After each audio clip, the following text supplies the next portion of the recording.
กินกับมะม่วงกินข้าวกับมะม่วงโดยกินข้าวกับมะม่วงในเมื่อกี้เนี่ยพี่น้องเอ้ยอืมกินข้าวกับมะม่วงพี่น้องเนาะม่วงซอข้าวกับมะม่วงโซมะม่วงเอามาแต่ทางคุณบอกตัวนึงเอามาในทางตะเลวพุ่นพอน้ำข้าวเจ้าบอกคือมันหล่นโอ้โดนเนี่ยเลยเก็บเอาโดยอืม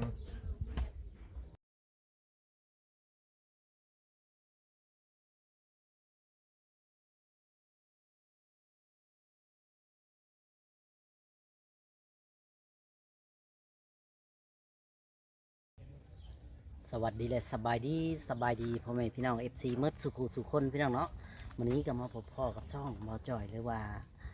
ช่องพ่อน้องปามก็ได้คือกันพี่น้องเนาะทั้งสองช่องพี่น้องฝากพี่น้อง FC กดไลค์กดแชร์กดติดตามให้กำลังใจหน่อยเด้อพี่น้องเนาะ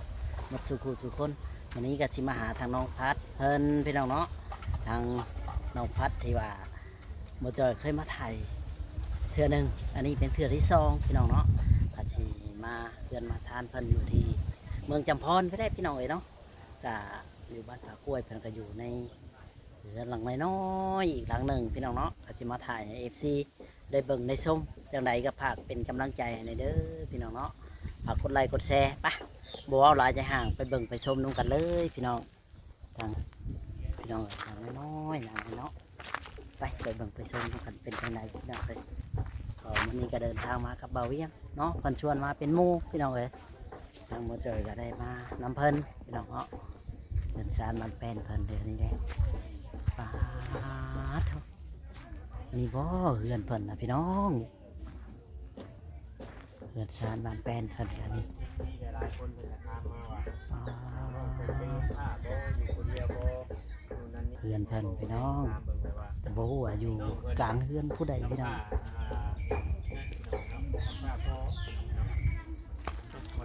มานั่งโมจ้ะเดี๋ยวเขามานั่งในที่มาเจอนะสบายดีเด้อทั้งสองคนโดยคือว่าทางนั้นน้องเรานี่จำพระโตแต่ว่าแม่ยังกะบ่ฮู้ตอนนี้นะ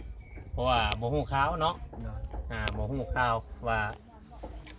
พ่อแม่นี่อยู่ไสไปเฮ็ดเวียกเฮ็ดงานอยู่ไทยฮะแต่บ่ฮู้ว่าอยู่ไสบ่เคยติดต่อมาพี่น้องเนาะเฮาก็มาFC เพิ่นเห็นในคลิปบ่าวลาวเนาะที่ว่าเพิ่นถ่ายเนาะเพิ่นถ่ายทำลงไปเพิ่นก็ฝากเงินมาให้เฮาซื้อเครื่องซื้อของมาให้พี่น้องเด็กๆน้อยๆเนาะเพียงเนาะ FC หลายๆคนเพิ่นก็บ่เห็นดีปานใดที่ว่าเวียงชื่อปลากระจาดเพิ่นว่าย่านมันฮอดคันชื่ออันปลาตังนี่ปลาตังนี่เพิ่นย่านมันฮอดแต่ว่าถ้าเป็นปลากระจาดนี่เฮาได้ตอกตะปอกตะปูนี่ถ้ามันฮอดนี่เฮาสิเก็บบ่ได้เด้ตรงเฮามั่างไปมั่างมามันบัดขาดเนาะปลาตังนี่เพราะว่ายามฮอดนี่เจ้าพับไว้แต่คำว่าอันฝนตกนะเฮาค้างแบบนี้นะเนาะที่อ้ายคิดนะกว่าเฮือนเจ้ามันต่ำเลยเนาะมันจะจ่อตรงนี้ใช่ปลากระจาดปิดไปเลยแต่มันหาหูออกหูเข่าบ่ได้แล้วน้องบ่จ่อยแม่นั่นแล้ว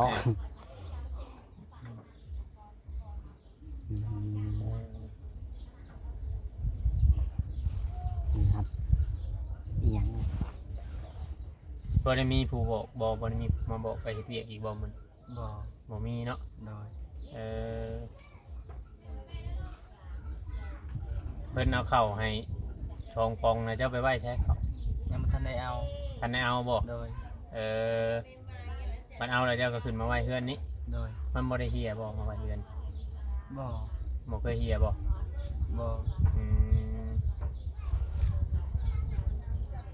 ข้าวชองปองน่ะกินจักมื้อบัดประมาณทิศปลายข้าวชองปองกินเป็นทิศปลายพุ่นแหละบ่จ่อยจะไปเห็นอะไรกินต้มกินบ่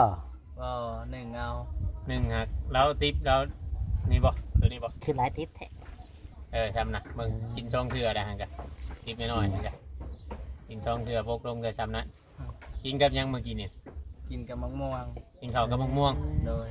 ก กินข้าวกับมะม่วงในเมื่อกี้เนี่ยพี่น้องเอ้ยอืมกินข้าวกับหมักม่วงพี่น้องเนาะนี่แหละพี่น้อง ม่วงซอ โดย อืม ข้าวกับมะม่วงโชว์หมักม่วงเอามาแต่ทางเป็นบอกตัวนั้น เอามาในทางตะแล้วพุ่น พอน้ำข้าวเจ้าบอกคือ มันหล่น โอ้มันโดนเนี่ยเลยเก็บเอา โดย อืมอืมเป็นอะไรอันเรื่องที่ไอ้ายถามยังขี่ขีดลายมือบอกคือขีดหน่อยมือฮะฮะ เออเป็นงานท่านบอก เพราะอันเรื่องไปเหตุงานเหตุยังกะยังบ่ได้นั่นแปลว่าเรื่องนี้เรื่องบัตรเรื่องหยังเจ้าคืออยากเฮ็ดหรือว่าเจ้าคือจะไปอยู่บ่นู่นนั่นนี่นะนี่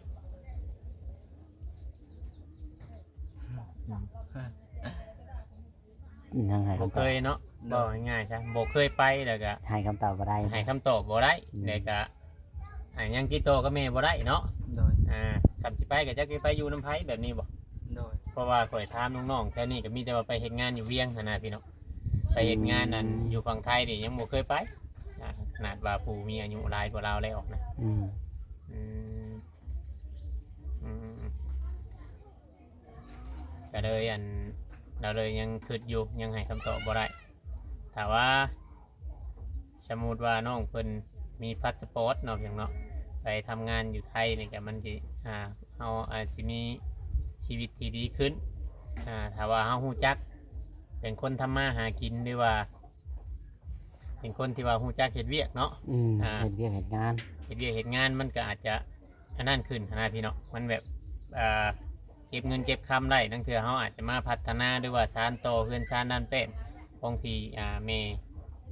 ตั้งเสาไว้ให้เนาะพี่เนาะ จะเป็นไปได้น้อง ก็เป็นไปได้ อืม แต่ว่าอย่างคือเขาเข้ามาถ่ายถ้ำนี้เนาะพี่เนาะคำว่ามีผู้ใหญ่ใจบุญเบิ้งหรือว่ามีผู้ใหญ่ใจบุญเห็นเนาะแม่น มันสะดุดตาเพิ่นหรือว่าบุญชมพงกันเนาะมาแต่ชาติปางก่อนแบบนี้นะพี่เนาะทั้งเธอเพิ่นอยากชดช่วยอันนี้ก็เขาก็ยังว่าบ่ได้เนาะ แม่น เพราะว่าหลายๆเคสหลายๆครอบครัวบางเทื่อบางทีเพิ่นก็ยังช่วยได้พี่เนาะแต่ว่าอันนี้เขาก็มันโมแน่นอนหั้นนะในการถ่ายคลิปในการช่วยเหลือนี่มันแล้วแต่ปัจจัยของผู้รักผู้ใหญ่อันนี้นะ โดย คำบ่มีผู้ถ่ายกับบ่มีผู้เห็นว่าง่ายๆใช่น้องได้ โดย คำบ่มีผู้ถ่ายลงกับบ่มีผู้เห็น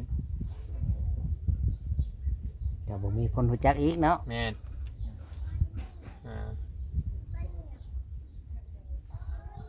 การเว้ากันจาของน้องเพิ่นก็ยังแบบยังบ่ค่อยเก่งปานใดหั้นนะพี่น้องแต่ว่าทางน้องเพิ่นก็สื่อสารรู้เรื่องแบบว่าเพิ่นได้เข้าโรงเรียนเนาะ โดย เข้าโรงเรียนฮ้อนของม.3 ม.จบอน โดย อืม อืมก็ถือว่าโอเคอยู่เด้ เจ้าซื้อเอาบ่เซาที่ว่าเจ้ามาเฮ็ดอันนี้ ซื้อเอา ต้นเท่าไรเขาขายให้ ต้นละ30,000 อืมหาเงินเนี่ยไรชื่อเซามาจากใดว่าคือจะเฮ็ดเรือนเฮ็ดหยัง หาทุกวิธีทางหาหลายแนวแล้วเฮ็ด อืม แล้วเก็บโฮมไว้ เทื่อเล็กเทื่อน้อยบ่ โดย เก็บโอมไว้แต่เด็กแค่น้อยตื่มกัน โดย ใครเป็นคนถือเงินให้เจ้าทำไมเจ้าไร เก็บเอง เก็บเองบ่ โดย หามาได้แต่เก็บเองเนาะ โดยเก็บไว้เอง อืม แบบสังกะสีนี่ก็ซื้อเองบ่นี่ โดย เออ ช่วงจะมาถ่ายมีชังกะซีหรือบ่ บ่ เอายัง มี มุงตะกี้ อันนั้นเพื่อง เอาเพื่องมุงบ่ โดย เออ เพิ่นว่ามงดำหลัง บัดมุงนี่ไผมุงให้เจ้า คนข้างเพื่อน อืม หาเพิ่นบ่ คอยเพิ่นมุงซอยแล้วก็เพิ่นเอาบัตรเติมเงินบัตรหนึ่ง เอ โอ้ อเราก็ยังรู้จักเด้ให้หาหมู่หาคู่เนาะ โดย มาสุดสอยคือว่าเราก็เฮียนสูงแล้วก็อาจสิคิดได้อะนะ อืม ก็สูงถือว่าสูงเติบเลยบ้านเฮาก็ได้เนาะซำนี้นะ แม่นเมื่อนั้นลืมเอาเฟซเจ้าเบิ่งคอยจะเอาเฟซเจะไว้กับมือใดดังเถื่อว่ามีผู้รักผู้ใหญ่อันนั้นเอามามึงอยู่โทรศัพท์ถ่ายไว้ก่อนดังเถื่อว่ามีผู้รักผู้ใหญ่เพิ่นอยากจะ ซอยเนาะ ช่วยขนาด หรือว่าก็สิได้โทรมาก่อน อาจจะได้โทรมาถามว่าอยู่เพื่อนบ่แบบนี้นะมันจังสิบ่เป็นการเสียเวลา พิมพ์เข้าไปแล้วแหละคนยังแค่ว่า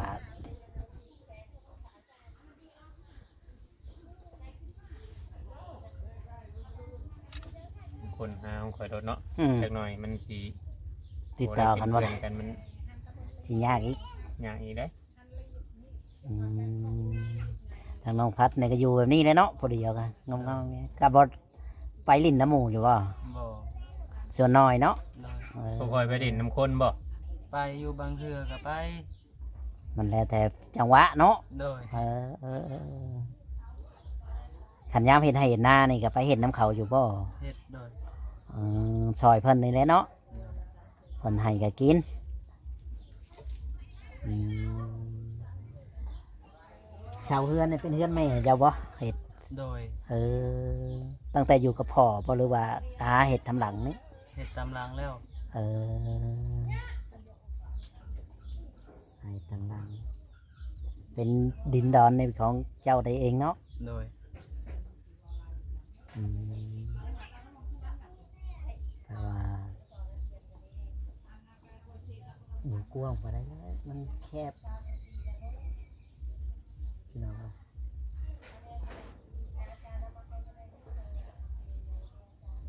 เจ้าอยู่ตอนนั้นน่ะ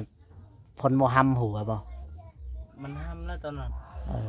อ จนเข้ามาจะไม่ได้นอนเลย เออ คืนนะฮะ ไปอยู่ใช่จ้ะ ก็อยู่ไปจังซั่นแหละ อืม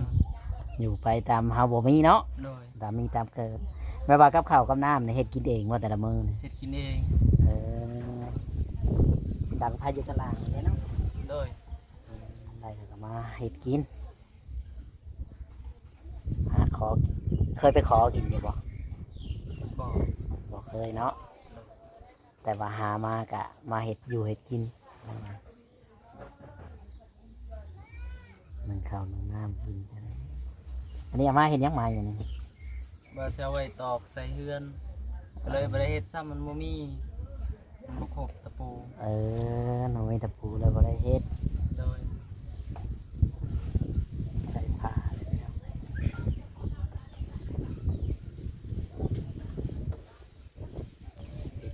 เอาพันก็ได้ วัดยามเฮ็ดนาได้จ้ะน้องดาบัดยามคนดำนาหลายๆนี่เจ้าไปอยู่ใช้ที่เฮ็ดน้ำไผ เฮ็ดทำปลาข้างเฮือน เฮ็ดน้ำเพิ่นเนี่ยเพิ่นเอาเข้าวให้อยู่บ่ โดย เพิ่นให้จักชอบแต่ละปี บางทีก็เพิ่นให้เทื่อละ5ซอบ หาชอบแล้วมันนี่มันหมดอันเพื่อเฮากินมาฮอนยามนี่มันหมดเบิดเนาะ โดย อืม กินนั่นเนาะ กินมาฮอนยามนี่มันหมดเบิดเด็ดพี่น้องข้าวหาชอบมันบ่ได้ลนปานใดได้อันข้าว ข้าว เปลือก เปลือก เนาะ เนาะมันบ่เป็นข้าวสาร เฮามาซีสมมุติหาชอบนี่เฮามาซีเป็นอันข้าวเปลือกนี่ก็ซีเป็นข้าวสารนี่ก็สิได้ประมาณสอบปลายเนาะ ชอบไป บ่เต็มดอกสองสอบ อืม มันสอบปลายพี่น้องแต่เจ้าเฮ็ดจนเท่าแล้วบ่ฮอนยามเกี่ยวยามหยังบ่ โดย อืมแต่ว่าแถวๆนี่นะสมมติว่าเวลาเขาไปอันชีเขาชีน้ำกับเขาเจ้าจ้างเจ้าบอกให้เจะไปแบบนี้บอกคือว่าเนี่ยแหละ บ่ เป็นบางเถื่อบอก โดยเ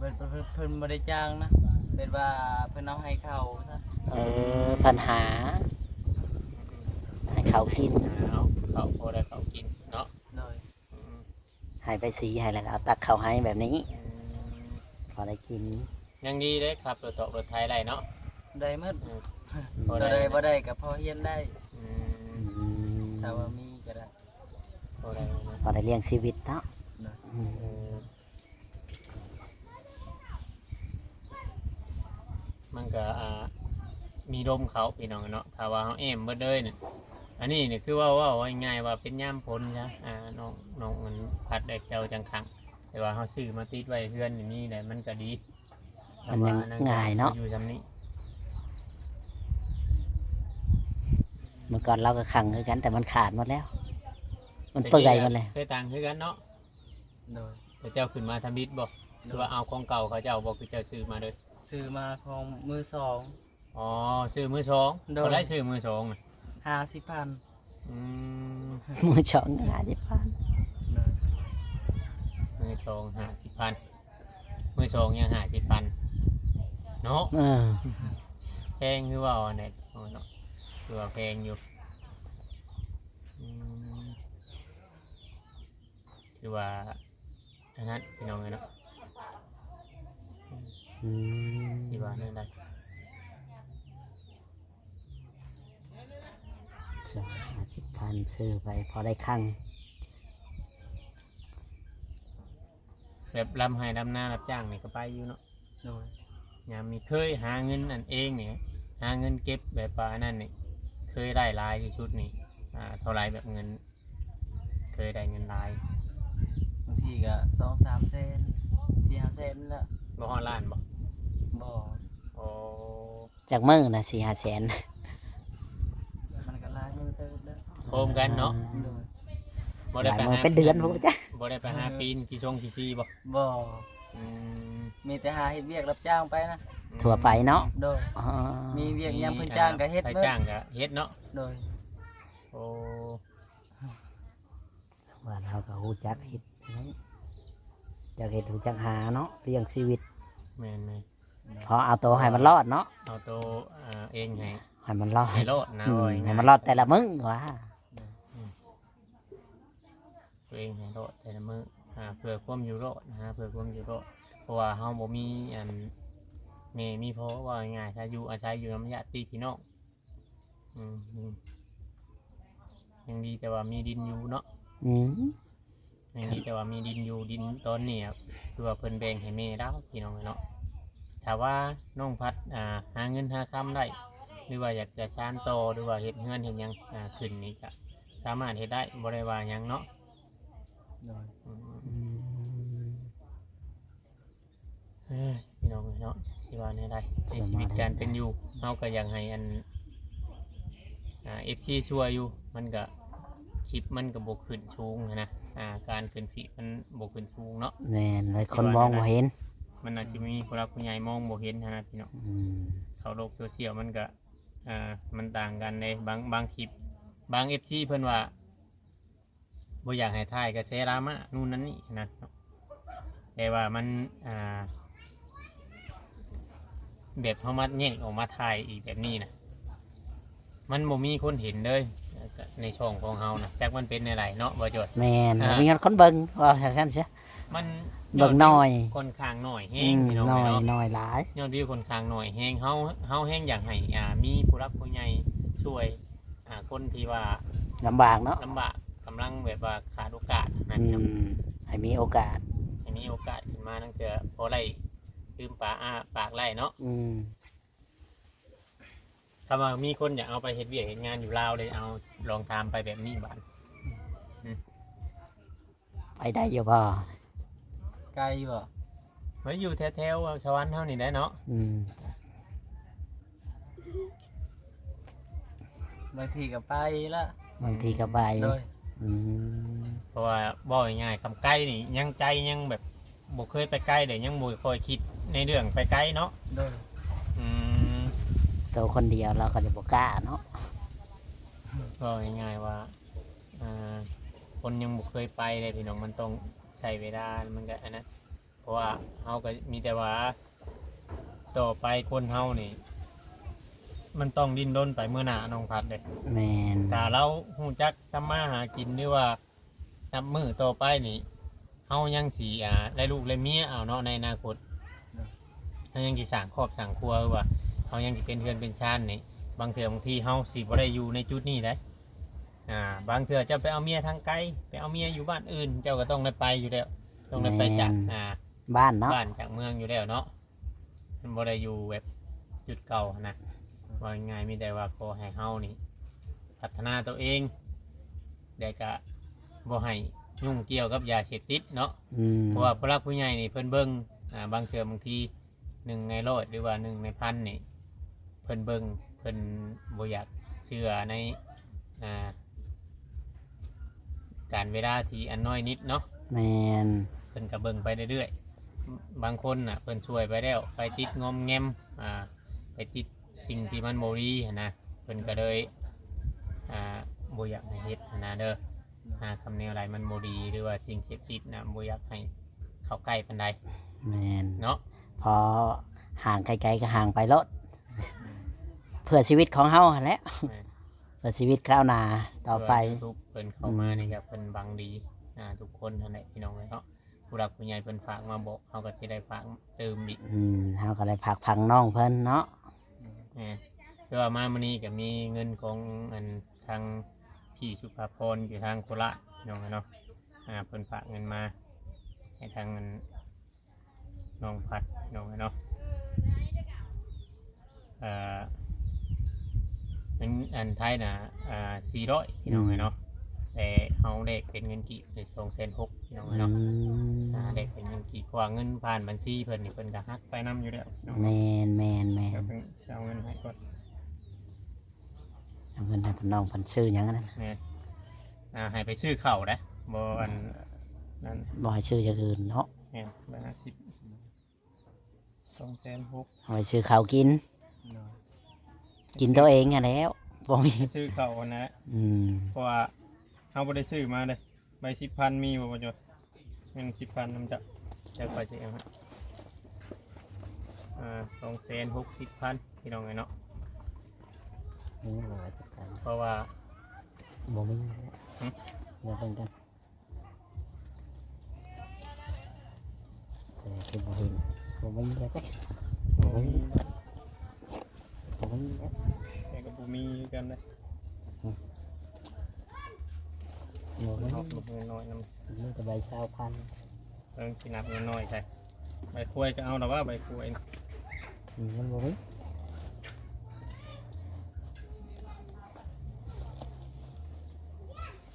ก่อนอยู่ดอกใจอยู่ดอกบ่จอยมีเงินน้อยอยู่มันบ่มีใบ10,000น่ะสิ ทำใบคุยก็เอาซะ 1 2 3 4 5 6 7 8 9ขาด1,000บ่จอยอย่ามัน1,000เดียวหนึงเนาะมันกี่หนึงเดี๋ยวเฮาสิ พันเดียวหนึงก็สิเป็นนี่จ้ะ 1 2 3 4 5 6 7 8 9ขาด1,000กี่พี่น้องเนาะเป็นไงที่ว่าซื้อข้าวไรจักโลนี่ ได้ประมาณ โลเท่าไรข้าวขายอยู่พี่ โลละ10,000 ได้ชา6 โลเนาะหรือว่าเจ้าสิซื้อข้าวจะจัก10 โลหรือจงไว้ใช้แนวอื่นก็แล้วแต่เจ้าเงิน260,000พี่น้องเนาะสิมอบให้ทางอันนี้เป็นของอันพี่สุภาพรอยู่โคราชหรือว่าเจ้าสิเอิ้นเมเนาะก็ได้เนาะเป็น FC อยู่ทางฝั่งไทยเพิ่นเห็นเจ้าจ้อยแห้งหรือว่าเดืองเนาะเพียงเนาะแต่ว่าเพิ่นก็อยากช่วยอยู่ก็ช่วยซ้ำปัจจัยเพิ่นอันนั้นพี่น้อง จำ เนาะ เพิ่นมีเนาะ ซ้ำเพิ่นมีพี่น้องเนาะก็ยังถือว่าเป็นบุญของน้องมีแต่ว่าเฮาสิมอบให้เด้อแต่ว่ามอบเงินให้ทางอันน้องพัดไว้ซื้อข้าวซื้อน้ำเนาะ ให้เพิ่นถ่ายรูปได้ได้แหละ ได้ละเก็บไว้ซื้อข้าวซื้อน้ำเด้อ โดย ซื้อแนวเครื่องใช้ที่จำเป็นเนาะบ่จ่อยเนาะ แมน มีแต่ว่าฝากน้ำ FC หรือว่าผู้รักผู้ใหญ่พี่น้องเนาะถ้าว่าอยากจะชดช่วยน้องเพิ่นเนาะในเรื่องใดก็แล้วแต่พี่น้องเฮาก็สามารถที่เป็นสะพานบุญให้ว่า